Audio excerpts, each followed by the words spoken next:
Galaxy News Hour live. आवश्यक पूर्वाधार नै नबनाई सवारी साधनमा इम्बोस्ड नम्बर प्लेट लाद्न खोजिएपछि यसको चौतर्फी विरोध भएको छ। किनभने ठेकेदार कम्पनीलाई करिब 5 अर्ब क्षतिपूर्ति राज्य कोषबाट तिर्नुपर्ने भएपछि विभागले धम्कीपूर्ण भाषामा नम्बर प्लेट जडानका लागि ताकेता गरेको हो। ठेकेदारलाई पोस्नकै लागि सरकारका तर्फबाट कमजोर सम्झौता गर्ने सरकारी पदाधिकारीको बदनियतको भारी उपभोक्तामाथि थोपरिँदैछ, जुन कुनै पनि कोणबाट स्वीकार्य हुन सक्दैन। असारभित्र इम्बोस्ड नम्बर प्लेट जडान नगरे कारबाही गर्ने विभागको चेतावनीले उपभोक्तामा आक्रोश बढाएको छ। सरकारी उर्दीको अवज्ञा गर्नुपर्ने आवाज उठेका छन्। एक त नम्बर प्लेटको शुल्क अत्यधिक महँगो, त्यसमा पनि नम्बर देवनागरी लिपिमा नराखेर रोमनमा राखिएकाले पनि यो विवादित बनेको छ। न्युज आवरमा आज हामी इम्बोस्ड नम्बर प्लेटमा उपभोक्ताबाट रकम उठाइहाल्ने तर पूर्वाधार निर्माणमा ध्यानै नदिने सरकारी रवैयाको अन्तर्यबारे विशेष सामग्री प्रस्तुत गर्नेछौँ। यस्तै फेसबुकमा साथी बनेर भेट्न बोलाएपछि बाँकेमा सामूहिक बलात्कार भएको घटनाको नालीबेली पनि हामी प्रस्तुत गर्नेछौँ।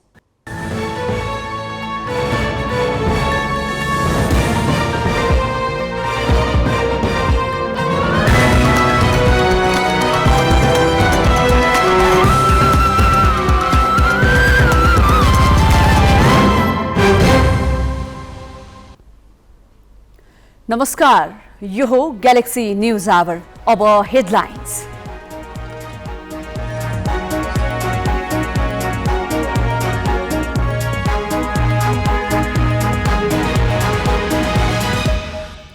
मन्त्री फेर्न एकीकृत समाजवादीको सिफारिस प्रधानमन्त्रीले मानेनन्। खनाल भन्छन् मन्त्री फेर्ने नफेर्ने अधिकार पार्टीमा हुन्छ। सत्तामा 2 दिन बिदा दिने निर्णय 1 महिना पनि टिकेन। आइतबारको बिदा खारेज गर्न मन्त्री परिषदको निर्णय।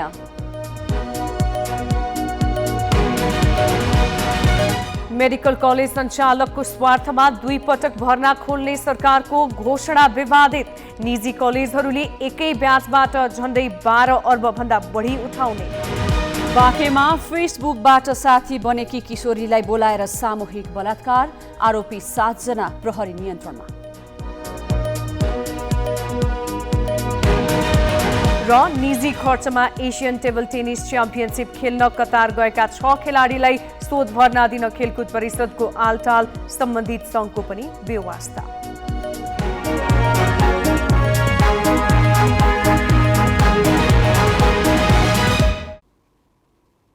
सत्ता घटक नेकपा एकीकृत समाजवादीले पार्टीबाट सरकारमा सहभागी 4 मन्त्रीलाई आइतबार फिर्ता बोलाउने निर्णय गर्यो। उसले तिनको ठाउँमा मन्त्री बनाउने नेताको नाम पनि प्रधानमन्त्रीलाई बुझायो। एकीकृत समाजवादीको निर्णयले सरकारमा सहभागी सबैजसो दलमा हलचल ल्यायो। तर मन्त्री हेरफेरको निर्णय कार्यान्वयन नभएको मात्र होइन, अन्यलमा परेको छ। प्रधानमन्त्री शेरबहादुर देउवा सकारात्मक नभएपछि मन्त्री परिषद तत्काल हेरफेर नहुने भएको छ। नेकपा एकीकृत समाजवादीको सचिवालय बैठकबाट आफूहरूलाई फिर्ता बोलाउने निर्णय गरेपछि 3 मन्त्रीले तत्कालै पार्टी कार्यालय पुगेर असन्तुष्टि जनाए। निर्णयले एकीकृत समाजवादीमा त खैलाबैला भयो नै, सत्ताधारी अरू दलमा पनि तरङ्ग उत्पन्न भयो। जनता समाजवादी पार्टीका अध्यक्ष उपेन्द्र यादवले आइतबार बेलुका नै प्रधानमन्त्री देउवालाई भेटेर एकीकृत समाजवादीका मन्त्री फेर्दा आफूमाथि पनि दबाव बढ्ने र सरकार नै अप्ठ्यारोमा पर्न सक्ने बताए। त्यसपछि देउवाले सोमबार बिहान एकीकृत समाजवादीका अध्यक्ष माधव कुमार नेपाल र माओवादी केन्द्रका अध्यक्ष पुष्पकमल दाहाललाई बालुवाटार बोलाए।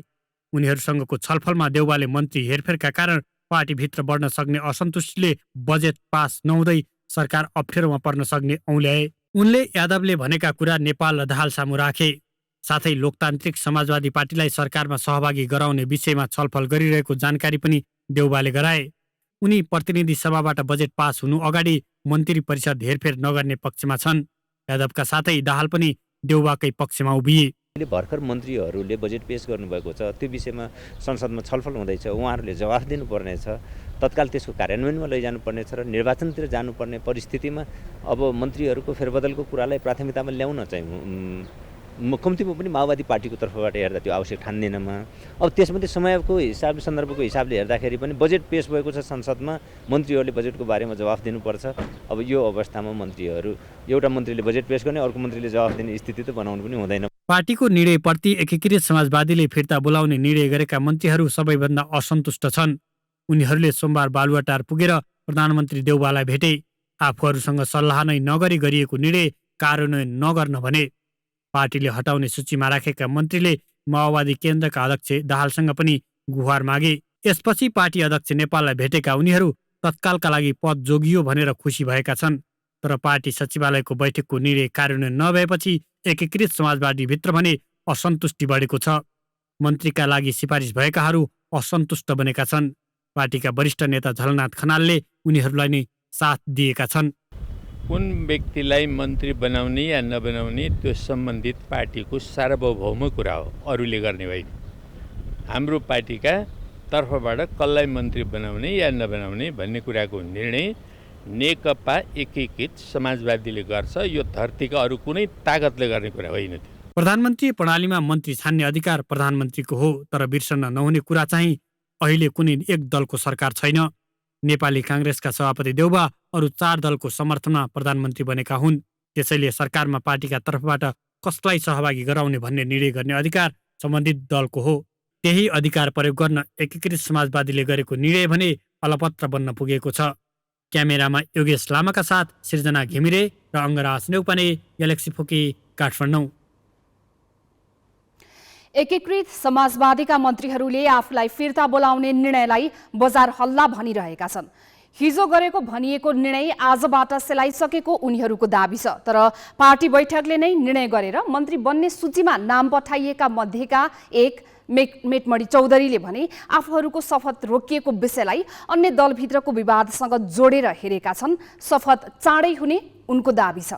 लन्डनभित्रको एउटा राजनीतिक दलले नाम सर्टिफाई गरिसकेपछि पार्टी केन्द्रीय कार्यालयको लेटर प्याडमा प्रधानमन्त्रीले बुझाइसकेपछि प्रधानमन्त्रीले यो प्रोसेस अगाडि बढाउनु पर्थ्यो। तर प्रधानमन्त्रीलाई पनि काङ्ग्रेसभित्रका माओवादीभित्रका जसपाभित्रको प्रेसर होला। यो पार्टीले सिफारिस गरिसकेपछि प्रधानमन्त्रीले रोक्न मिल्दैन। आजसम्म रोक्न पाउनुहुन्छ, 1 दिनसम्म, अथवा जसपाले टाइम मागेपछि प्रधानमन्त्री भएको कारणले उहाँले 1 दिनको लागि डिले गर्न पाउनुहुन्छ। तर अरू कारण देखाएर उहाँ डिले गर्न अथवा स्केप गर्न पाउनुहुन्न। आज बजेटमा छलफल टुङ्ग्याउँ भनेर भन्लान्, भोलि फेरि केही दिन होला रुकौँ भन्लान्, फेरि केही दिन अब दसैँ तिहार आयो भन्लान्। यो त मिल्दैन नि त। त्यसैले समाजवादी पार्टीले दिइसकेपछि त्यसलाई टुङ्ग्याउनुपर्छ। जेसुकै होस्, जस्तोसुकै प्रेसर भए पनि यो खालको निर्णय बेठिक हो र सम्भवतः भोलि एकीकृत समाजवादी पार्टीले सिफारिस गरेका मन्त्रीहरूको शपथ ग्रहण हुन्छ। मन्त्री परिवर्तनको विषयले एकीकृत समाजवादीले मात्रै नभई अर्को सत्ता घटक जनता समाजवादीले पनि तताएको छ। जसपाका केही सांसदहरूले हालका मन्त्रीलाई फिर्ता बोलाएर नयाँलाई अवसर दिन नेतृत्वसँग माग गरेका छन्। नेतृत्वप्रति असन्तुष्ट नेताहरूले तत्काल कार्यकारिणी समितिको बैठक बोलाउन पनि माग गरेका छन्। उनीहरूले पार्टीमा अध्यक्ष उपेन्द्र यादवले एकलौटी निर्णय गरेको भन्दै आफूहरूको कुरा नसुनिएको आरोप लगाएका छन्। एकीकृत समाजवादी पार्टीले मन्त्री फेर्न सिफारिस गरे लगत्तै जनता समाजवादी पार्टीमा पनि मन्त्री फेर्न माग जोरदार रूपमा उठेको छ। मन्त्रीका आकांक्षीहरूले अध्यक्ष उपेन्द्र यादवले यसअघि नै 6 महिनापछि मन्त्री परिवर्तन गर्ने आश्वासन दिएको बताएका छन्। जनता समाजवादी पार्टी फुटेर लोकतान्त्रिक समाजवादी पार्टी बन्दा अध्यक्ष यादवले मन्त्री बनाइदिने आश्वासन दिएर तानेका सांसदहरूले अध्यक्षलाई आफ्नो पुरानो बाचा नबिर्सिन आग्रह गरेका छन्। पार्टीभित्रको असन्तुष्टिलाई समयमै सम्बोधन नगरे कठोर कदम चाल्ने चेतावनी असन्तुष्ट सांसदको छ। उपेन्द्र यादवजी जुन पार्टीको अध्यक्ष हुनुहुन्छ उहाँको चाहिँ सल्लाह के आयो भने 6 महिनाको लागि यो मन्त्रीमण्डलमा जुन मन्त्री साथीहरू जानुहुन्छ त्यो 6 महिना बस्नुहुन्छ। 6 महिनापछि अरू साथीहरूलाई चान्स दिने, अरू साथीले अगाडि बढाउने भन्ने कुरा आएको थियो। अब 8 महिना भयो, तर 8 महिनामा पनि खास कुछ पनि सुनिरहेको छैन। फिर्ता बोलाउने, नयाँ साथीले पठाउने। त्यसकारण नयाँ साथीहरूको बिच व्यापक असन्तुष्टि छ र असन्तुष्टिको सीमा पनि नागिसकेको छ। के हुन्छ त यो सम्बोधन भएन पनि अब जे पनि हुन सक्छ। पार्टीका निर्णयमा अध्यक्ष यादवको एकलौटी भएको भन्दै बाबुराम भट्टराई र अशोक राई पनि यादवसँग रुष्ट छन्। पार्टीबाट मन्त्रीको नाम सिफारिस गर्दा आफू पक्षका सांसद नपरेकोमा भट्टराईको चित्त दुखाइ थियो। कार्यकारिणी समिति बैठक बोलाउन र नेतृत्वलाई दबाब दिन पूर्व राजपाका सांसद अघि सरेपछि भट्टराई पक्ष पनि हौसिएको छ। 33 सदस्यीय कार्यकारिणी समितिमा यादवलाई अल्पमतमा पार्न अब सजिलो हुने भट्टराई पक्षको ठम्याइ छ। मसँग सम्पर्कमा भएका करिब कार्यकारिणी को जुन मुख्य हाम्रो नेतृत्वको पङ्क्ति छ त्यसमा सबैजनाले हैन आफ्नो आफ्नो पाराले त्यसमा चाहिँ तपाईको चाहिँ सेटिस्फ्याक्सन नभएको कुरा भन्नुहुन्छ। कतिपय मान्छेले त आउटराइटली इन्सल्टै भएको कुरा पनि भन्नुहुन्छ। अब त्यो मैले नाम लिनु त्यहाँ ठिक नहोला, तर त्यो भएको हुनाले चाहिँ त्यो असन्तुष्टि चाहिँ एकदमै देखिन्छ। मलाई लाग्दैन कि आन्तरिक इच्छा कसैको पनि टुटफुटको फेभरमा हुन्छ, तर नेतृत्वले त्यो सबै कुरालाई व्यवस्थापन गरेर सबैलाई सँगै लिएर जाने जमर्को गर्यो भने मलाई के लाग्छ भने अहिले पनि ढिलो भएको छैन र यो यसले चाहिँ एउटा राम्रो रिजल्ट निकाल्छ। तत्कालीन राजपाबाट आएका सांसदहरूले मन्त्री नबनाएकोदेखि स्थानीय तहको चुनावमा टिकट बाँड्दा आफूहरूले सिफारिस गरेका उम्मेद्वार नपरेको सम्मका गुनासोको पोको पारेर राखेका छन्। उनीहरूले कार्यकारिणी सदस्यको हस्ताक्षर सङ्कलन गर्न पनि सुरु गरिसकेका छन्। जसपा फुट्दा तत्कालीन राजपाका सांसद राजकिशोर यादव, प्रमोद शाह लगायतलाई आफ्नो पक्षमा तान्न मन्त्री बनाउने आश्वासन अध्यक्ष यादवले दिएको उनीहरूको दाबी छ। क्यामेरामा विष्णु थापाका साथ जितेन्द्र झा, ग्यालेक्सी फोके, काठमाडौँ। अबको 6 महिनामा चुनाव गराउनु पर्ने भएकोले सरकारमा अब जो आए पनि कुनै चमत्कार हुनेवाला छैन। अहिले नागरिकको चासो पनि को मन्त्री रहन्छ वा रहँदैन अनि को नयाँ आउँछ वा आउँदैन भन्नेमा पटक्कै छैन। उनीहरूका दुःख अर्कै छन्। बजारको अचाक्ली महँगीले धेरैको जीविकामै सङ्कट आइलागेको छ। त्यसैले दलहरूले कुर्सीको खोसाखोसलाई भन्दा नागरिकका दैनिकी सहजीकरणलाई कार्यसूची बनाउन सक्नुपर्छ। अब केही न्युज संक्षेपमा। सरकार सातामा 2 दिन सार्वजनिक बिदा दिने निर्णयबाट पछि हटेको छ। चौतर्फी विरोध भएपछि कार्यान्वयनमा आएको 3 सातामै सरकार सातामा 2 दिन सार्वजनिक बिदा दिने निर्णयबाट पछि हटेको हो। प्रधानमन्त्री निवास बालुवाटारमा आज बसेको मन्त्री परिषद बैठकले असार 1 गतेदेखि आइतबार सार्वजनिक बिदा नदिने निर्णय गरेको संघीय मामिला तथा सामान्य प्रशासन मन्त्री राजेन्द्र श्रेष्ठले जानकारी दिए। पेट्रोलियम पदार्थको खपत कम गर्न भनी सरकारले जेठ लागेपछि परीक्षणका रूपमा आइतबार पनि बिदा दिन थालेको थियो। मन्त्री परिषदले नेपाल प्रहरीका 5 जना नायब महानिरीक्षक DIGलाई अतिरिक्त महानिरीक्षक AIGमा बढुवा गरेको छ। गृह सचिवको अध्यक्षतामा रहेको समितिले जेठ 9 गते गरेको सिफारिसका आधारमा सरकारले DIGहरू उत्तम सुवेदी, अरुण कुमार विशी, दिवेश लोहनी, मुकुन्दराज आचार्य र पूजा सिंहलाई AIGमा बढुवा गरेको हो।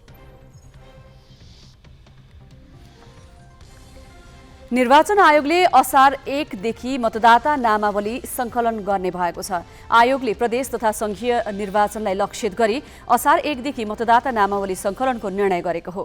स्थानीय तह निर्वाचनको मिति घोषणा भएपछि आयोगले 2078 माघ 25 देखि मतदाता नामावली सङ्कलन तथा अद्यावधि गर्ने काम स्थगित गरेको थियो। आयोगले आज प्रेस विज्ञप्ति जारी गरी 18 वर्ष उमेर पुगेका र यसअघि छुटेका नेपाली नागरिकले प्रदेश, जिल्ला निर्वाचन कार्यालय, जिल्ला प्रशासन कार्यालय र इलाका प्रशासन कार्यालयमा फोटो सहितको नामावली दर्ता गराउन सक्ने जनाएको छ। यस्तै त्रुटि सच्याउन तथा मतदाता नामावलीबाट नाम हटाउन, ठेगाना परिवर्तन गर्न र मतदान स्थल परिवर्तनका लागि सम्बन्धित निर्वाचन कार्यालयमा निवेदन दिन सकिने पनि आयोगले जनाएको छ। निजगढ विमानस्थलको काम रोक्न सर्वोच्च अदालतले दिएको आदेशपछि भइरहेका विरोध र टीका टिप्पणीप्रति सर्वोच्च अदालत बार एसोसिएसनले आपत्ति प्रकट गरेको छ। सर्वोच्च बारले आज विज्ञप्ति जारी गरी संसदीय समितिले सर्वोच्चको आदेश विपरीत निजगढ विमानस्थलको काम अघि बढाउन दिएको निर्देशनलाई स्वतन्त्र न्यायालयमाथिको हस्तक्षेप भनेको छ। सर्वोच्चको आदेशलाई लिएर सरकार, संसदीय समिति र राजनैतिक दलको नेतृत्वबाटै अस्वस्थ आलोचना भइरहेको उल्लेख गर्दै बारले यसबाट न्यायालयको स्वतन्त्रतापूर्वक न्याय निरूपण गर्ने अधिकारमाथि नै गम्भीर प्रहार भएको ठहर गरेको छ। सर्वोच्चको बृहत पूर्ण इजलासले जेठ 12 गते बाराको निजगढमा अन्तर्राष्ट्रिय विमानस्थल निर्माण गर्न रोक्न आदेश दिएको थियो। प्रतिनिधि सभाको अन्तर्राष्ट्रिय सम्बन्ध समितिले जेठ 16 गते सरकारलाई काम नरोक्न निर्देशन दिएको थियो। कानुनको अन्तिम व्याख्याता सर्वोच्चको मर्यादा र गरिमाको सम्मान गर्न बारले सबैलाई आग्रह गरेको छ। अन्तर्राष्ट्रिय विमानस्थल निर्माणमा रोक लगाउने सर्वोच्च अदालतको निर्णयको विरोध गर्दै बाराको निजगढमा प्रदर्शन भएको छ। निजगढ सार्वजनिक सरोकार समितिले 11 दिनदेखि जारी प्रदर्शनलाई आज पनि निरन्तरता दिएको हो। दैनिक 2 घण्टा विरोध गर्दै आएका उनीहरूले आज 4 घण्टा प्रदर्शन गरे। प्रदर्शनका कारण पूर्व पश्चिम राजमार्ग भएर गुड्ने सवारी साधन 4 घण्टा रोकिएका थिए। दिउँसो 2 बजेदेखि साँझ 6 बजेसम्म भएको प्रदर्शनमा निजगढवासीले बृहत मानव साङ्लो बनाएका थिए। प्रदर्शनकारीले सर्वोच्चले निर्णय नसच्याए कडा आन्दोलन गर्ने चेतावनी दिएका छन्। सर्वोच्चले विकासमा रोक लगाएर देशलाई नै अँध्यारोमा राख्न खोजेको उनीहरूको आरोप छ। चितवनको बाँदरमुडे विस्फोटका पीडितले 17 वर्षसम्म पनि न्याय नपाएकोमा गुनासो गरेका छन्। सशस्त्र द्वन्द्वका बेला तत्कालीन नेकपा माओवादीले चितवनको माडी स्थित बाँदरमुडे खोलामा यात्रु बसमा गराएको विस्फोटका पीडितले अझै न्याय पाउन नसकेको बताएका हुन्। 2062 जेठ 23 गते भएको विस्फोटमा 38 जनाको घटनास्थलमै र 4 जनाको उपचारका क्रममा मृत्यु भएको थियो। 75 जना घाइते भएका थिए। मृतकका परिवार र घाइतेले बाँदरमुडे घटना पीडित समिति गठन गरी न्यायका लागि सङ्घर्ष गर्दै आएका छन्। तर अहिलेसम्म उनीहरूका माग पूरा भएका छैनन्। माओवादी अध्यक्ष पुष्पकमल दाहाल स्वयंले पीडित पक्षसँग गरेको सहमति पनि लागू नभएको उनीहरूको गुनासो छ। दाहालले 2074 मङ्सिर 17 गते मृतकका आश्रित परिवारका काम गर्न सक्नेलाई रोजगारी, काम गर्न नसक्नेलाई जीवनवृत्ति र बालबालिकालाई निःशुल्क शिक्षा दिने लगायतका सहमति गरेका थिए। सरकारले विभिन्न स्वार्थ समूहलाई पोस्ने गरी बजेटमा गरेका नीतिगत विचलनका एकपछि अर्को प्रकरण सार्वजनिक हुँदैछन्। सीमित क्षेत्रमा मेडिकल कलेज बढी भएकाले सम्बन्धनमै रोक लगाइएका बेला अहिले चलिरहेकै मेडिकल कलेजलाई दोब्बर आम्दानी हुने गरी सरकारले नीतिगत व्यवस्था नै गरिदिएको पाइएको छ। बाँकी स्मृति मल्लबाट। सरकारले आगामी आर्थिक वर्षदेखि चिकित्सा शिक्षातर्फ वर्षको 2 पटक भर्ना लिने निर्णय गरेको छ।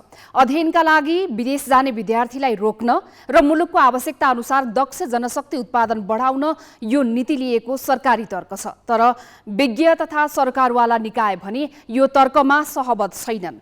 चिकित्सा शिक्षाको नियमन र व्यवस्थापन गर्ने आधिकारिक निकाय चिकित्सा शिक्षा आयोगले त सरकारले यस नीतिको उद्देश्य र ढाँचाप्रति नै अनभिज्ञता प्रकट गरेको छ। सरकारवाला निकायसँग परामर्श नै नगरी मेडिकल कलेज सञ्चालकहरूको व्यावसायिक स्वार्थका लागि मात्र सरकारले यो घोषणा गरेको देखिन्छ।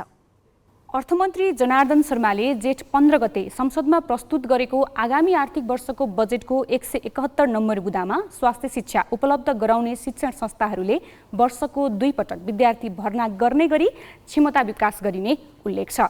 यसबाट नेपाली विद्यार्थी विदेशिनु नपर्ने र विदेशी मुद्रा समेत बचत हुने सरकारी तर्क छ। तर यो व्यवस्था बजेटमा कहाँबाट प्रवेश गर्यो भन्ने बारे चिकित्सा शिक्षा आयोग नै अनभिज्ञ छ। जबकि मेडिकल कलेजको पाठ्यक्रम, क्षमता, सिट वितरण, सम्बन्धन र अनुगमनको विषयमा अन्तिम निर्णय लिने निकाय चिकित्सा शिक्षा आयोग नै हो। हामीले यहाँबाट पठाएको चाहिँ होइन, हामीसँग छलफलै पनि भएको थिएन। अब त्यो बारेमा के हो डिटेल आउला, कार्यान्वयन मन्त्रालय हुँदै हामी कहाँ डिटेल जानकारी भएपछि बल्ल छलफल प्रारम्भ होला जस्तो लाग्छ मलाई। अहिले हामीले 5 महिना पहिला विद्यार्थीहरू पठाउने कलेजहरूमा भन्दाखेरि त्यो कोरोनाको कारणले 1 वर्ष रोकियो नि त, त्यसलाई त्यो शैक्षिक सत्रलाई समायोजन गर्न हामीलाई हम्मे परिरहेको छ। अहिले अलिकति चाँडो पठाउने भन्दा प्राइभेट कलेजहरूले त्यसो भन्नुभएको छैन। सरकारी कलेजहरूले हाम्रो ठाउँै हुँदैन, पठाएर तपाईँहरूले के गर्नुहुन्छ, ओभरल्याप गरेर पठाउन सक्ने क्षमतै छैन। अब प्रश्न उठ्छ, चिकित्सा शिक्षा आयोगलाई थाहै नदिई सरकारले के आधारमा यो घोषणा गर्यो? तत्काल यो आवश्यक हो कि होइन? यी प्रश्नको जवाफ खोज्न एकपटक यसको पृष्ठभूमि हेरौँ। निजी मेडिकल कलेज सञ्चालकहरूले धेरै पहिलेदेखि यस्तो व्यवस्थाका लागि दबाव दिँदै आएका हुन्। किनभने यस व्यवस्थाले थप रकम लगानी नै नगरी कलेज सञ्चालकहरूले दोब्बर आम्दानी लिन पाउँछन्। अहिले विस्तारित सिट अनुसार चिकित्सा शिक्षातर्फ एमबीबीएसमा मात्र वर्षमा 1895 विद्यार्थी नयाँ लिन पाइन्छ। यसमध्ये 430 विद्यार्थी सरकारी छात्रवृत्तिमा अध्ययन गर्छन् भने बाँकीले तोकेको शुल्क तिर्छन्। 557 सिट विदेशी विद्यार्थीका लागि छुट्याइएको छ। एमबीबीएसमा 41 देखि 45 लाख रुपैयाँ सरकारले निर्धारण गरेको छ। कतिपय कलेजले त यसबाहेक अतिरिक्त शुल्क पनि उठाउँछन्। सबैले न्यूनतम शुल्क उठाए भने मात्र पनि निजी मेडिकल कलेजहरूले पढ्ने एक ब्याचका विद्यार्थीहरूबाट मात्रै 6 अर्ब 65 लाख रुपैयाँ उठ्छ। वर्षमा 2 पटक भर्ना लिने हो भने यो रकम दोब्बर हुन्छ, अर्थात् 12 अर्ब 1 करोड 30 लाख रुपैयाँ निजी मेडिकल कलेजले उठाउनेछन्। अर्थात् गुणस्तरीय जनशक्ति उत्पादन भन्दा पनि व्यावसायिक स्वार्थ यसमा जोडिएको देखिन्छ। चाहिँ अहिलेको तपाईँले एनएमसीको रिजल्ट हेर्नुभयो, अरू हेल्थ प्रोफेसनल काउन्सिलरको पनि रिजल्ट हेर्नु, हाम्रो भएका विद्यार्थीहरूको त गुणस्तर तल खसिराखेको बेलामा यस्तो कुरा गर्नु, बिना कुनै अध्ययनको कुरा गर्नु मलाई चाहिँ नेचुरल र स्वाभाविक लागेन। अहिले भएको त क्वालिटी हामी दिन सकिराखेका छैनौँ, मेन्टेन गर्न सकिराखेका छैनौँ भने यो कुनै कल कारखाना जस्तो उद्योग त होइन नि। गुणस्तरकै कुरा गर्ने हो भने अहिले पनि एमबीबीएस उत्तीर्ण सबै विद्यार्थीले चिकित्सा अभ्यासको इजाजत पाउँदैनन्। वर्षेनी एमबीबीएस अध्ययनपछि मेडिकल काउन्सिलले लिने परीक्षामा ठूलो सङ्ख्यामा अनुत्तीर्ण हुन्छन्। काउन्सिलले 10 दिन अघि लिएको लाइसेन्स परीक्षामा 32% मात्र उत्तीर्ण भएका थिए। वर्षमा एक पटक भर्ना लिएर अध्ययन गराउँदा समेत गुणस्तरीय चिकित्सक उत्पादन गर्न नसकिएको अवस्थामा 2 पटक भर्ना लिएर विद्यार्थीको चाप बढाउने हो भने स्तर झनै खस्किने विज्ञहरू बताउँछन्। यो एजुकेसन चाहिँ उद्योग धन्दा जस्तो होइन कि चाहेको बेलामा 4 गुणा प्रोडक्सन गरिदिने, चाहेको बेलामा कम गरिदिने भन्ने कुरा हुँदैन। र त्यसको लागि पनि जसरी हामीले गर्न सक्ने डिमान्डको कुरा उठ्छन्, विदेशी पैसा ल्याउनको लागि गर्ने भन्ने, तपाईँले मार्केट स्टडी त गर्नु पर्यो नि। तपाईँको 3 वर्षमा कतिजना विदेशी विद्यार्थी आए। सरकारको यो निर्णय लागू गराउने हो भने वर्षमा करिब 4000 चिकित्सक मेडिकल कलेजले पढाउनु पर्ने हुन्छ। हरेक कलेजसँग अस्पताल हुनुपर्छ। बिरामीको उपचार गर्दै अध्ययन गर्नुपर्ने भएकाले सीमित अस्पतालमा सिकारु चिकित्सकको भिड जम्मा हुँदा अस्पतालको सेवा र चिकित्सकको सिकाइ कस्तो होला भन्ने अर्को प्रश्न उठ्छ। यो भन्दा पनि महत्त्वपूर्ण पक्ष डाक्टर गोविन्द केसी लगायतको आन्दोलनपछि चिकित्सा शिक्षामा प्रादेशिक सन्तुलन हुनुपर्ने कुरा राज्यले नै स्वीकार गरेको छ। सरकारको अहिलेको घोषणा त्यसको ठिक विपरीत छ। किनभने अहिले नयाँ मेडिकल कलेज खोल्न निषेध गरिएकै क्षेत्रमा पुराना कलेजहरूले व्यवसाय दोब्बर बनाउने अवसर पाउनेछन्। चिकित्सा शिक्षामा वर्षको 2 पटक भर्ना लिने हो भने यसले स्वास्थ्य र शिक्षा क्षेत्रमा कस्तो प्रभाव पार्छ भनेर हामीले बीपी कोइराला स्वास्थ्य विज्ञान प्रतिष्ठानका पूर्व निर्देशक डाक्टर मदन उपाध्यायलाई सोधेका छौँ। वर्षमा एकचोटि यति विद्यार्थी लिँदाखेरि पनि पास भएको विद्यार्थीहरू जुन विश्वविद्यालयले पास गर्छ र सर्टिफिकेट दिन्छ, उनीहरूले लाइसेन्सिङ एक्जामिनेसन दिँदाखेरि 2/3 फेल हुन्छन् है। 2/3 पास होइन, 2/3 फेल हुन्छन्। त्यो भनेपछि वर्षमा एकचोटि लिएर सानो सानो ग्रुपमा पढाउँदाखेरि यस्तो अवस्था छ भने वर्षको 2 चोटि लिने काम चाहिँ अहिलेको स्थितिमा त्यो बिल्कुल नाजायज हो। र नेपालको विद्यार्थीहरूलाई यहीँ पढाउने भन्ने कुरा पनि यो सोचाइ पहिले पनि यो अहिलेको एडमिनिस्ट्रेसनभन्दा पहिले पनि त्यही सोचाइ आउँथ्यो, हामीले यहीँ पढाउनुपर्छ, विदेशमा पैसा जान्छ, त्यसकारण यहीँ रोक्नुपर्छ भनेर। त्यो 2टा कुरा, एउटा त जतिसुकै गरे पनि विदेश जान्छन्, नम्बर 1। नम्बर 2, त्यसरी विदेश गएको मध्ये 2टा देशबाट आउँछन्, म नाम नभन्नु देशको, त्यहाँ नेपाल मेडिकल काउन्सिलको लाइसेन्सिङ एक्जामिनेसनमा फेल हुने सबभन्दा बढी त्यहीँबाट हुन्छ। त्यसो भएको हुनाले यो चिकित्सा शिक्षा आयोगको सदस्य हामी हुँदाखेरि हामीले के सिफारिस गर्यौँ भने बाहिर पढ्न जानको लागि पनि यहाँको क्वालिफाइङ एक्जामिनेसन पास गर्नुपर्ने हुन्छ।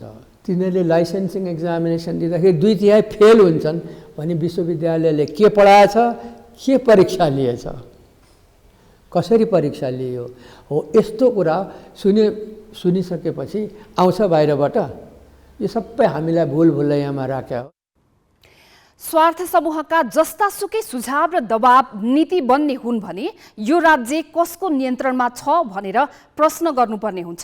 अझ चिकित्सा शिक्षा आयोगले नै थाहा नपाउने गरी यति ठूलो नीतिगत परिवर्तन कसरी सम्भव भयो, यसतर्फ छानबिन हुनुपर्ने देखिन्छ। अब केही न्युज संक्षेपमा। काठमाडौँ महानगरपालिकाले कल सेन्टर सञ्चालनमा ल्याएको छ। महानगरले गुनासो सुन्न र आफ्ना गतिविधिबारे जानकारी दिन कल सेन्टर सञ्चालनमा ल्याएको हो। सोधपुछ तथा गुनासो राख्नका लागि 1660 01 055 11 सम्पर्क गर्न सकिने सूचना प्रविधि विभागका प्रमुख नवराज ढकालले जानकारी दिए। कार्यालय समय नभएको समयमा सेवा लिनका लागि टोल फ्री नम्बरमा फोन गरेर 5 अङ्क थिचेपछि कल रेकर्डको व्यवस्था मिलाइएको छ। महानगरपालिकाको जेठ 16 गते बसेको पहिलो कार्यपालिका बैठकले गरेको निर्णयको आधारमा कल सेन्टर सञ्चालनमा ल्याइएको हो।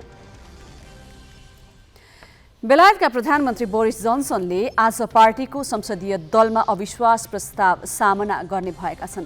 कन्जर्भेटिभ पार्टीका 15% भन्दा बढी हाउस अफ कमन्सका सदस्यले जोन्सनप्रति आफूहरूको विश्वास नभएको सूचना दिएपछि आज राति अविश्वास प्रस्तावमाथि मतदान हुन लागेको हो। कोभिड नियन्त्रण गर्न देशभरि लकडाउन भएका बेला उनको निवास र कार्यालयमा भोज गरिएको तथ्य बाहिरिएपछि प्रधानमन्त्री जोन्सन विवादमा परेका थिए। सोही कारण जोन्सन पदमा रहन योग्य नरहेको भनी पार्टीकै सांसदले अविश्वास प्रस्ताव दर्ता गराएका हुन्।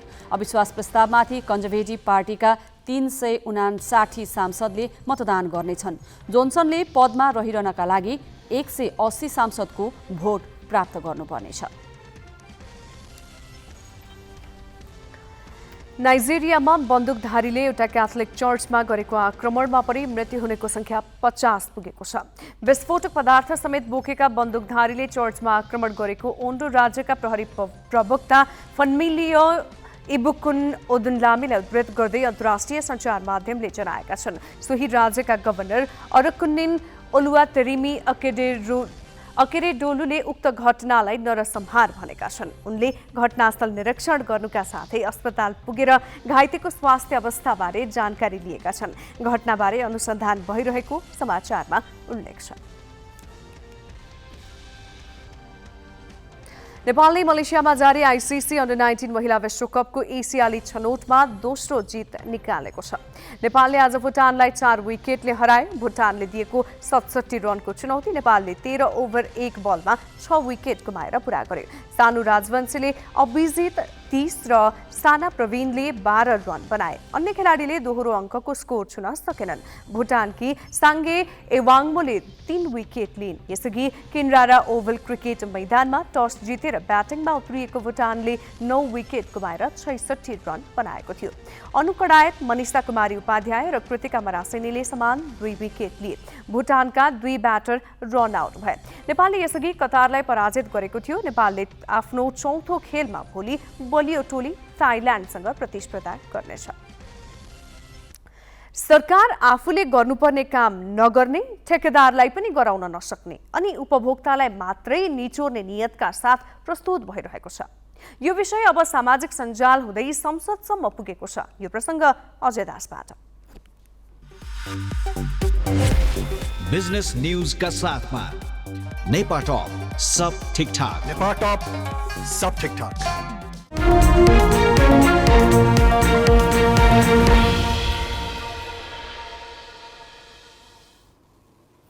बागमती र गण्डकी प्रदेशमा दर्ता भएका सबै सवारी साधनमा आउँदो असारभित्र इम्पोस्ट नम्बर प्लेट जडान गर्नुपर्ने र अन्यथा जरिवाना तिराउने चेतावनीसहित यातायात व्यवस्था विभागले सूचना जारी गरेपछि अहिले सामाजिक सञ्जालदेखि सदनसम्मै तातेको छ। विभिन्न सुरक्षा विशेषतासहितको इम्पोस्ट नम्बर प्लेट जडान गर्ने भनिए पनि यसलाई रिड गर्ने प्रणाली र पूर्वाधार कतै बनाइएको छैन। अहिले बिना प्रयोजनको नम्बर प्लेट फेर्न लगाएर उपभोक्ताबाट महँगो रकम असुलेर ठेकेदार कम्पनीलाई 5 अर्ब रुपियाँ भुक्तान गरिहाल्ने र पछि फुर्सदमा पूर्वाधार बनाउने दाउ यसमा देखिएको छ। 2073 जेठ 17 मा यातायात व्यवस्था विभागले एक Bangladeshi joint venture Decatur industries कर्पोरेटसँग इम्पोस्ट नम्बर प्लेट जडान सम्बन्धी सम्झौता गर्यो। सम्झौता पत्रमा 5 वर्षमा 25 लाख सवारीमा सुरक्षा विशेषता सहितको प्लेट जडान गर्ने र ठेकेदार कम्पनीलाई करिब 5 अर्ब रुपैयाँ भुक्तानी दिने लेखियो। सम्झौताको बुँदा नम्बर 15.1 मा सरकारी पक्षको कमजोरीका कारण तोकिएको समयमै काम हुन नसके पनि ठेकेदार कम्पनीलाई क्षतिपूर्ति बापत ठेक्का रकमको 95% भुक्तानी दिनुपर्ने शर्त राखियो। तर जुन प्रयोजन र विशेषताका साथ इम्बोस्ड प्लेट जडान गर्ने भनिएको थियो त्यो नभएपछि न प्रयोगकर्तामा आकर्षण देखियो न त सरकारले बाध्यकारी बनाउन सक्यो। खास गरी ठेकेदार कम्पनी र सरकारले बनाउनु पर्ने पूर्वाधार नबनाएपछि 5 वर्ष त्यसै बिते। तत्कालीन भौतिक पूर्वाधार मन्त्री, मन्त्रालयका सचिवदेखि विभागका महानिर्देशकसम्मका जिम्मेवार पदाधिकारीले ठेकेदार पक्षमा गरेको सम्झौताको एउटा बुँदाका कारण राज्य कोषमाथि पर्ने भार बिना प्रयोजनमा उपभोक्तामाथि थोपरिँदैछ। यदि नेपालका केही उच्च घराना अथवा लगानीकर्ताहरूको स्वार्थमा सरकारले त्यस्तो बुट मोडलको एग्रिमेन्ट गरेको हो भने त्यो सरकारले नि समीक्षा गरेर जानुपर्ने हुन्छ।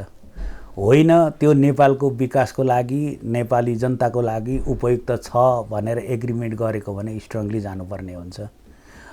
यदि त्यो डकुमेन्ट जुन कार्यान्वयन गर्दाखेरि नेपाल सरकारलाई हानि नोक्सानी हुने भयो, जनतालाई हानि नोक्सानी हुने भयो, नेपाल सरकारको भनौँ न अब राज्यमाथिको थप व्यवहार हुने हो भने छानबिन गर्ने निकाय छ, छानबिन गर्ने निकायले छानबिन गर्नुपर्छ।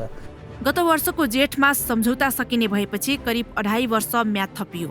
थपिएको समय सकिन पनि अब 1.5 वर्ष पनि बाँकी छैन।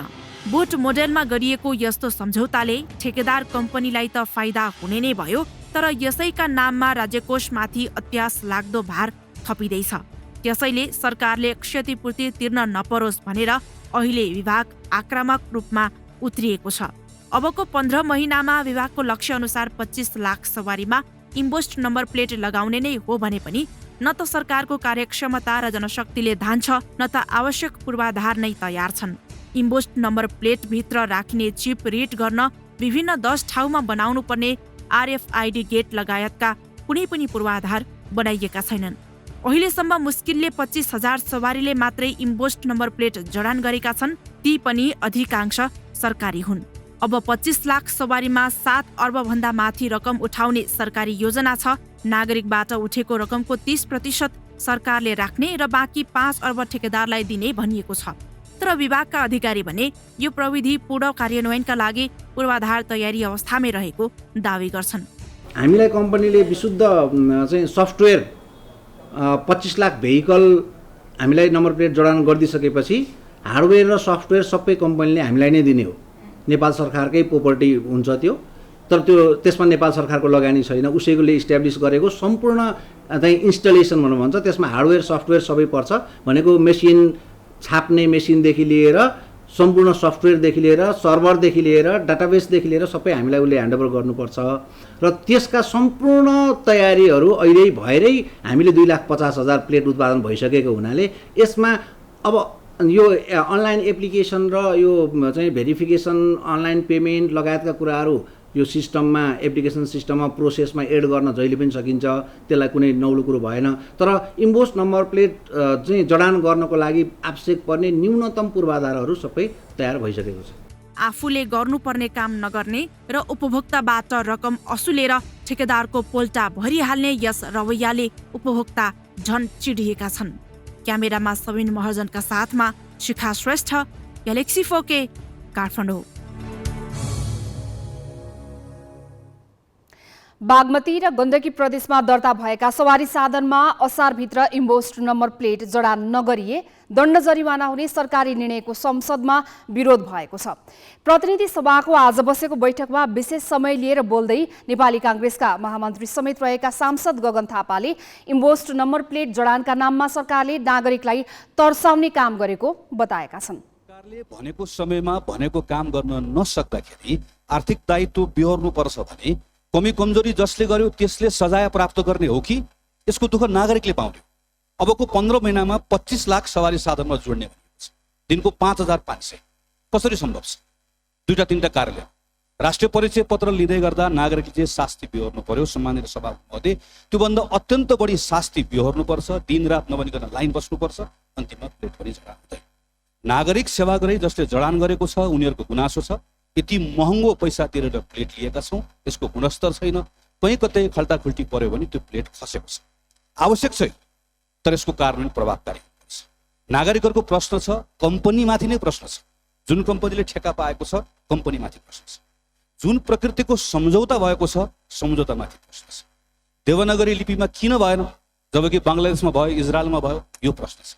यी तमाम प्रश्नहरू भएको बेलामा राज्यले नागरिकसँग संवाद गरेर विश्वासमा लिनुपर्ने ठाउँमा तयार गर्नुपर्ने पूर्वाधार तयार गरेको छैन। जुन जुन प्रदेशमा गर्ने भनेको छ कुनै प्रदेशमा हत्तो पत्तै छैन र यसले राष्ट्रिय सुरक्षाको लागि यसले मद्दत गर्छ भनेर भन्दै गर्दा त्यो राष्ट्रिय सुरक्षाको लागि खर्च गर्ने केही जिम्मेवारी राज्यको पनि होला नि त।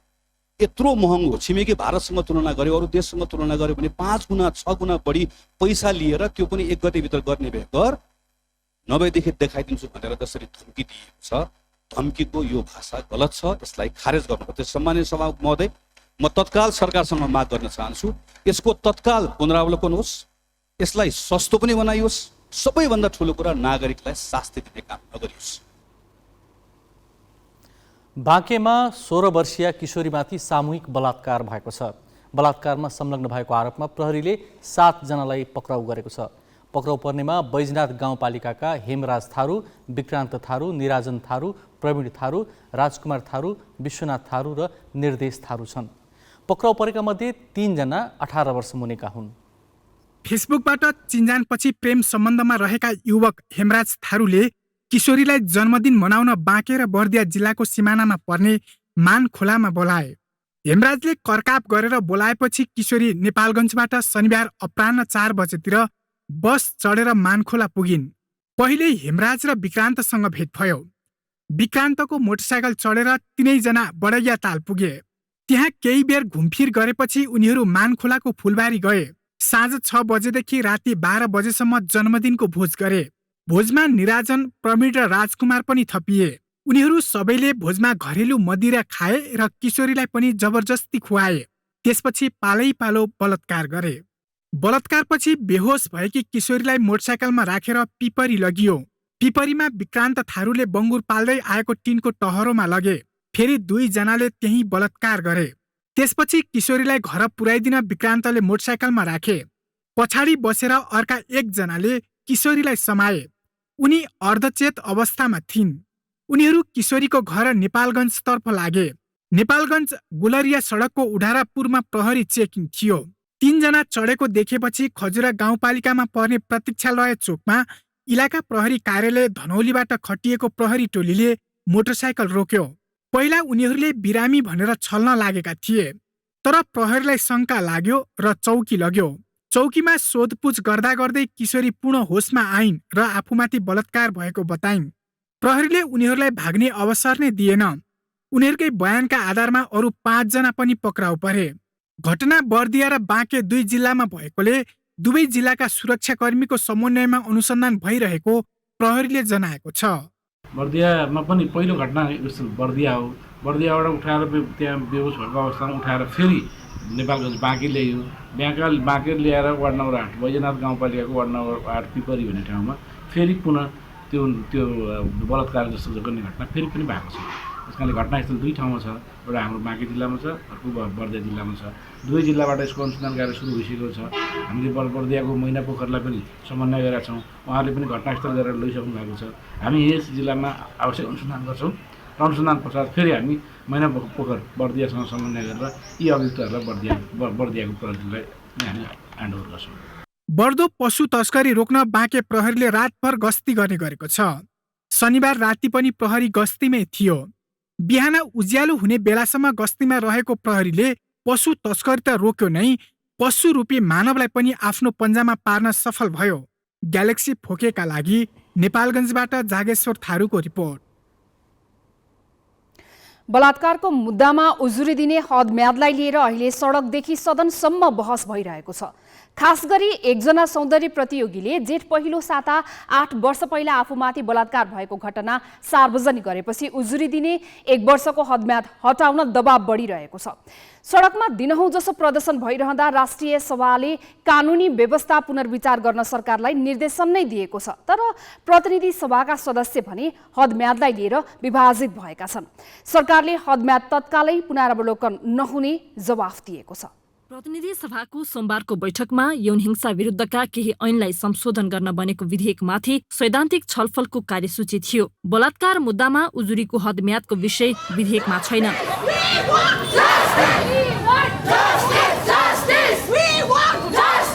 अहिले सडकमा हदम्यादको व्यवस्था पुनरावलोकन गर्नुपर्ने आवाज उठिरहेका कारण सांसदहरूले विधेयकमा प्रस्ताव नगरिए पनि आफ्ना धारणा राखे। तर उनीहरूको धारणा समान रहेन। कतिपयले हदम्याद हटाउनु पर्छ भने कतिपयले बढाउनु पर्नेमा जोड दिए। सरकारले बलात्कार तथा यौन हिंसा जस्ता जघन्य अपराधको उजुरी गर्ने हदम्याद नहटाउनु भनेको नै बहुसंख्यक पीडित बालबालिका र पीडित महिलाहरूलाई राज्यबाट पाउने न्यायबाट वञ्चित गर्नु। यौन हिंसा हुनु भनेको महिलाको इज्जतै जाने कुरा हो। महिलाले चाहिँ समाजमा बस्न लायक छैन भन्ने कुराहरू हुन्छ, जसर्थ उहाँहरू चाहिँ गएर भन्न सक्नुहुन्न र कतिपय महिलालाई थाहा पनि हुँदैन कहाँ जाने के गर्ने भनेर।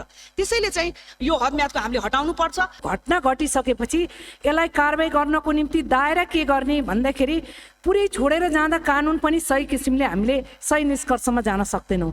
तर घटनाको प्रकृति अवस्था पुष्टि हुने गरी यो जुन समय तोकेको छ त्यसले पनि पुग्दैन। जबरजस्ती करणी जस्ता यौनजन्य अपराधलाई हदम्याद राख्नु हुँदैन र न्यायले जबरजस्ती करणी जस्ता यौनजन्य अपराधलाई हदम्याद राख्नु न्यायको प्रक्रियाबाटै अलग राख्नु हो। जेठ पहिलो साता 8 वर्ष अघिकी एक सौन्दर्य प्रतियोगीले त्यतिखेर प्रतियोगिता आयोजकले आफूलाई बलात्कार गरी 6 महिनासम्म यौन हिंसाको शिकार बनाएको सार्वजनिक गरिन्। त्यसपछि उजुरी दिन हाल कायम 1 वर्षको हदम्याद हटाउनु पर्ने आवाज सडकदेखि सदनसम्म उठेको हो।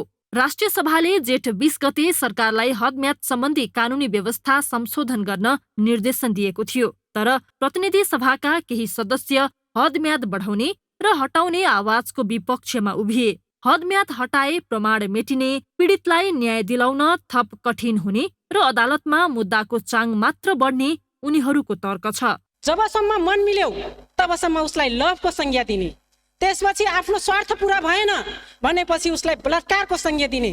यसभन्दा पहिले पनि हामी सम्मानित सदनमा बसेका र पूर्व सभामुखको घटना पनि हामी हेरेका छौँ। जबसम्म स्वार्थ मिल्यो तबसम्म उहाँसँग केही कसैलाई पत्तो थिएन। जब स्वार्थ मिलेन त्यो ठाउँमा बलात्कारको संज्ञा दिएर उहाँलाई 6 महिनासम्म जेलमा कोचियो। यो कुरा हामीले भुल्नु हुँदैन। त्यसकारणले हदम्यादको कुरा धेरै उठिराखेको छ।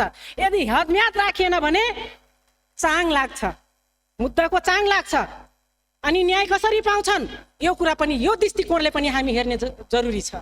हदम्याद नराख्दाखेरि प्रमाण भेटिन्छ कि मेटिन्छ? तर हाम्रा पुराना कानुनहरूले के भन्छ भने यस्तो किसिमको जघन्य अपराधमा अथवा जबरजस्ती करणीमा यौन हिंसामा जति छिटो उजुरी गर्न गयो त्यति ज्यादा प्रमाणहरू भेटिने हुँदा त्यति ज्यादा अपराधीहरूलाई भन्दा छिटो दण्ड सजायको भागी बनाउन सकिन्छ भन्ने हाम्रो मान्यता थियो। तर आज मान्यता ठ्याक्कै उल्टो बदलेको जस्तो लाग्छ। युटर्न गरेको छ। जति सक्दो ढिलो हामीले चाहिँ उजुरी गऱ्यौँ अथवा जति ढिलो हामी कानुनको ढोका ढकढक्याउन गयौँ त्यति धेरै न्याय पाइन्छ भन्ने मान्यता मैले बुझ्न सकिराखेको छैन। म कानुनको विद्यार्थी हुँ। त्यसैले यो प्रमाण भेटिने किसिमले, प्रमाण नगुम्ने किसिमले लैजानका लागि के उपाय हुन सक्छ? अलिक आवेगमा, अलिक लहरमा नल्याउँ जस्तो लाग्छ। छलफलमा विभिन्न दलका 12 सांसदले भाग लिए। उनीहरूले उठाएका प्रश्नको कानून मन्त्री गोविन्द बन्दीले जवाफ दिए। उनले हदम्याद सम्बन्धी व्यवस्था तत्काल पुनर्विचार हुन नसक्ने र कानून आयोगले प्रतिवेदन बुझाएपछि आवश्यक निर्णय लिने भनेका छन्। 4 वर्ष अगाडि जारी भएको कानुन हो र आज हामी त्यो कानुनको प्रभावकारिताको बारेमा यस सम्मानित सदनमा छलफल गरिरहेका छौँ। त्यसैले यो चाहिँ अहिले तुरुन्तै यो विधेयकमै कति ल्याउन सकिन्छ त्यो चाहिँ हेरौँला। त्यो अध्ययन प्रतिवेदन कानुन आयोगले ल्याएर त्यसमा एक खालको स्टेक होल्डरसँगको छलफल गरेर ल्याउन सकियो भने सरकार त्यसको निम्ति प्रयत्नशील हुनेछ। तर म के निवेदन गर्न चाहन्छु भने यो विषयमा सरकार गम्भीर छ। हदम्यादको व्यवस्था हटाउन सडक मार्फत दबाव बढेपछि कानून मन्त्रालयले यस अघि नै कानून आयोगलाई अध्ययन गर्न भनेको छ। आयोगले अरू देशमा रहेको व्यवस्था तथा हदम्याद हटाउँदा र बढाउँदा हुने सकारात्मक र नकारात्मक पाटो अध्ययन गरिरहेको छ। राजनीतिक ब्युरो, ग्यालेक्सी 4K, काठमाडौँ। चाहे राष्ट्रिय प्रतियोगिता होस् वा अन्तर्राष्ट्रिय, खर्च बेहोर्ने जिम्मेवारी खेल सङ्घहरूको हो। खेलाडीको काम सक्दो राम्रो प्रदर्शन गर्ने हो। तर 8 महिना अघि टेबल टेनिसका 6 जना राष्ट्रिय खेलाडी आफ्नै खर्चमा कतारको दोहा पुगे। उनीहरूले त्यतिखेर गरेको खर्च राष्ट्रिय खेलकुद परिषदबाट अझै पाएका छैनन्। परिषदले आलटाल गर्दै आएको छ। अल नेपाल टेबल टेनिस सङ्घले पनि कुनै पहलकदमी लिएको छैन। 2078 असोजमा दोहामा आयोजित एसियन टेबल टेनिस च्याम्पियनसिप खेल्न 6 खेलाडी आफै हवाई टिकट काटेर गएका थिए। दोहा जाने मध्ये 1 जना नेपाल नम्बर 1 टेबल टेनिस खेलाडी स्यान्टु श्रेष्ठ पनि हुन्। उनीहरूले टिकटमा जनही 65,000 रुपैयाँ खर्च गरेका थिए। प्रतियोगिताबाट फर्केर आएपछि खेलाडीलाई खर्च भएको रकम राष्ट्रिय खेलकुद परिषदले दिने भनिएको थियो। खेलाडी असोज तेस्रो साता फर्किएका थिए, तर रकम अझै पाएका छैनन्। हामीलाई चाहिँ एसोसिएसनले के भन्नुभएको थियो भन्दाखेरि अहिले पैसा हालिराख होइन, अनि खेलकुदबाट सदस्यज्यूले दिनुहुन्छ भनेर चाहिँ भन्नुभएको, त्यो लगाइदिइसक्यो भनेर भन्नुभएको थियो। अनि अब आज हेर्दा बित्दा 8 महिना बितिसक्यो, पैसा आएको छैन हामीलाई होइन। हाम्रो एकजनाको भागमा चाहिँ 65,000 परेछ। खेलाडीले रकमको जोहो सहजै गरेका थिएनन्। वरियतामा पहिलो नम्बरमा रहेकी सिक्का सुवालले दोहा जाने खर्चका लागि आफ्नो स्कुटर फाइनान्स कम्पनीमा राखेर ऋण लिएकी थिइन्। त्यो ऋण उनले चुक्ता गर्न सकेकी छैनन्। मेरो एउटा फाइनेन्समा अहिले पनि लोनै छ, अनि मेरो आफ्नो स्कुटी राखेर चाहिँ म गएको थिएँ। किनभने भनौँ न कोभिड पछि एउटा एकदम इम्पोर्टेन्ट टुर्नामेन्ट आफ्नो वर्ल्ड ऱ्याङ्किङ पनि बढाउनको लागि भनेर चाहिँ मैले चाहिँ लोन लिएरै गएको हो। स्टिल मैले महिनावारी तिर्छु इन्स्टलमेन्ट चाहिँ। खेलाडीसँग दोहा प्रशिक्षक पनि गएका थिए। उनले हवाई टिकटमा भएको खर्च परिषदबाट पाइसकेका छन्। खेलाडीलाई रकम दिलाउन भने टेबल टेनिस सङ्घले पहल गरेकै छैन। परिषदमा जाँदा सङ्घबाट रकम निकासाको माग गरिएको फाइल नै नआएको भन्ने कर्मचारीको जवाफबाट खेलाडी आजित भएका छन्। सदस्य सचिव समक्ष यो विषय पुगेकै छैन। यो गुनासो चाहिँ औपचारिक रूपले म कहाँ आइपुगेको छैन। सम्बन्धित सङ्घले लिएर आउनुपर्ने हो, म चाहिँ त्यो ठान्दछु। खेलाडीले पाएपछि प्रशिक्षकले नि पाउनुपर्छ, प्रशिक्षकले पाएपछि खेलाडीले नि पाउनुपर्ने हो। सामान्य अर्थमा लिँदाखेरि त्यो बेसिकल्ली त्यसो हुनुपर्ने हो। किन त्यसो हुन पुग्यो होइन, कार्यान्वयन हुँदाखेरि चाहिँ अलिकति त्यहाँ भिन्नता जस्तो जो देखिएको छ, यसले मेरो थप ध्यानाकर्षण भएको छ। खेलाडीलाई राष्ट्रिय र अन्तर्राष्ट्रिय प्रतियोगिताका लागि सबै कुरा व्यवस्थापन गर्ने जिम्मेवारी सङ्घको हो। तर सङ्घ आफ्नो जिम्मेवारीमा पटक पटक चुकेको विगत छ।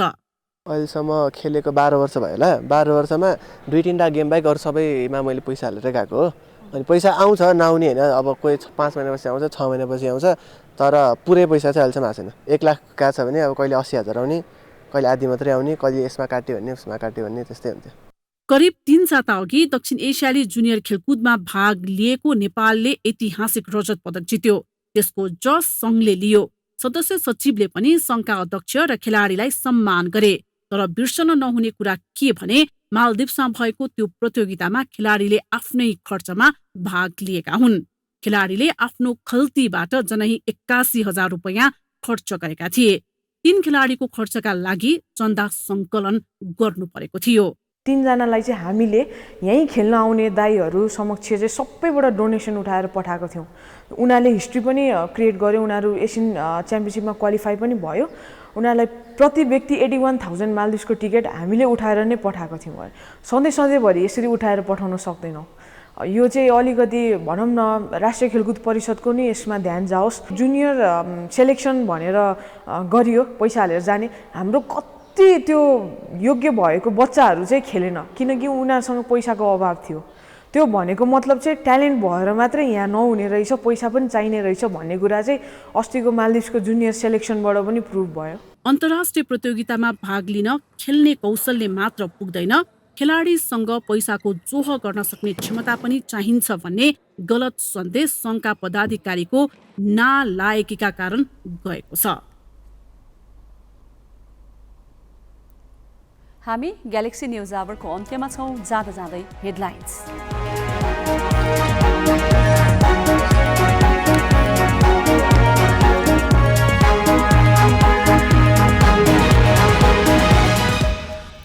मन्त्री फेर्न एकीकृत समाजवादीको सिफारिस प्रधानमन्त्रीले मानेनन्। खनाल भन्छन् मन्त्री फेर्ने नफेर्ने अधिकार पार्टीमा हुन्छ। सातामा 2 दिन बिदा दिने निर्णय 1 महिना पनि टिकेन। आइतबारको बिदा खारेज गर्ने मन्त्री परिषदको निर्णय।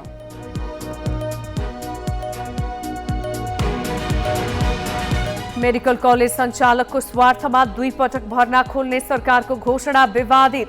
निजी कलेजहरूले एकै ब्याचबाट झण्डै 12 अर्बभन्दा बढी उठाउने। बाँकेमा फेसबुकबाट साथी बनेकी किशोरीलाई बोलाएर सामूहिक बलात्कार। आरोपी 7 जना प्रहरी नियन्त्रणमा।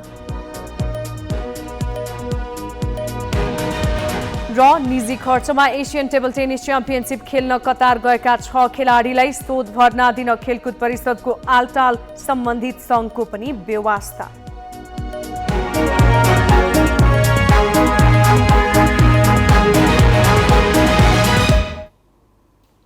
आजलाई ग्यालेक्सी न्युज आवर सकियो।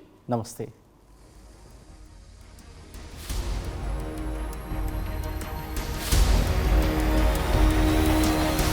This is Galaxy News Hour Live.